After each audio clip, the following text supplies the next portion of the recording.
প্রতি বছর লাখ কোটি টাকার বাজেট ঘোষণা হলেও ভাগ্যের কোনো পরিবর্তন হয় না কিশোরগঞ্জের হাওড় অঞ্চলের খেটে খাওয়া মানুষের। গেল 4 দশকেও নিশ্চিত হয়নি যাযাবর মানুষের মাথা গোঁজার ঠাঁই। তাই আসছে বাজেটে প্রত্যন্ত এই অঞ্চলের মানুষের কর্মসংস্থান সহ পুনর্বাসন নিশ্চিত করার দাবি স্থানীয়দের। কিশোরগঞ্জ থেকে সুলতান মাহমুদ কনিকের রিপোর্ট, আর ক্যামেরায় ছিলেন আলম ফয়সাল। অকাল বন্যায় ফসল তলিয়ে যাবার পরও বেঁচে থাকার এই সংগ্রাম শ্রমজীবী মানুষের। কিশোরগঞ্জের করিমগঞ্জ উপজেলার ইন্দ্রা গ্রামে হাজারো লোকের বাস, কিন্তু কারণে স্থায়ী ঘর। ভাড়াটিয়া হিসেবে 6 মাসের জন্য আশ্রয় নেয় গ্রামে। তাই অভিধানের বাজেট শব্দটি ওই অর্থে কোনো তাৎপর্য বহন করে না যাযাবর এই মানুষগুলোর জীবনে। তো আমরা সব দিকে কষ্ট হয় যে বাজেট আইয়ে এতে কিন্তু আমরা কবর সবার লইতারি না, কেন আমরা তাই ফেটার দুন্দে। আমরা যাযাবরের মতো জীবনযাপন করছি, আমরা সরকারের কাছে দাবি করছি। আমরা আশা করি যে আমরা যেন এই যাযাবরের জীবন থেকে আমাদেরকে সরকার মুক্তি দেয়।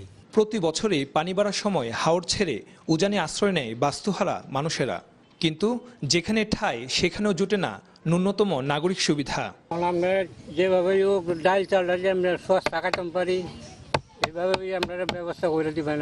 দেখা যায় যে 6 মাস নৌকা চালানোর পরে কাজের সমস্যা হয়ে যায়, ঠিকমতো কাজ পায় না, চলতে কষ্ট হয়। সরকার তাদেরকে ব্যবস্থা করে দিতে পারে, অন্তত তারা এই বছর এই যেই ক্ষতিটা পুষিয়ে নেয় আগামীতে অবশ্যই তারা মাথা ঘুরে দাঁড়াতে পারবে। অকাল বন্যায় ক্ষতিগ্রস্ত হাওড়ের এসব বঞ্চিত মানুষের দুর্দশার কথা বিবেচনা করে এবারের বাজেটে বিশেষ বরাদ্দের দাবি জানিয়েছেন স্থানীয় সংসদ সদস্য। বাজেটে এই সরকার হাওরের প্রতি একটা বিশেষ নজর রেখে বাজেটে এটা হাওরের জন্য একটা থুক বরাদ্দ রাখবেন। নিয়ম মেনে আসে নতুন অর্থ বছর, কিন্তু হাওড়ের এই যাযাবর মানুষগুলোর জীবনে লাগে না পরিবর্তনের ছোঁয়া। ফলে আগামী বছরের বাজেটের আগে হয়তো এই দুঃখ দুর্দশার কথাগুলোই নতুন করে বলতে হবে তাদের।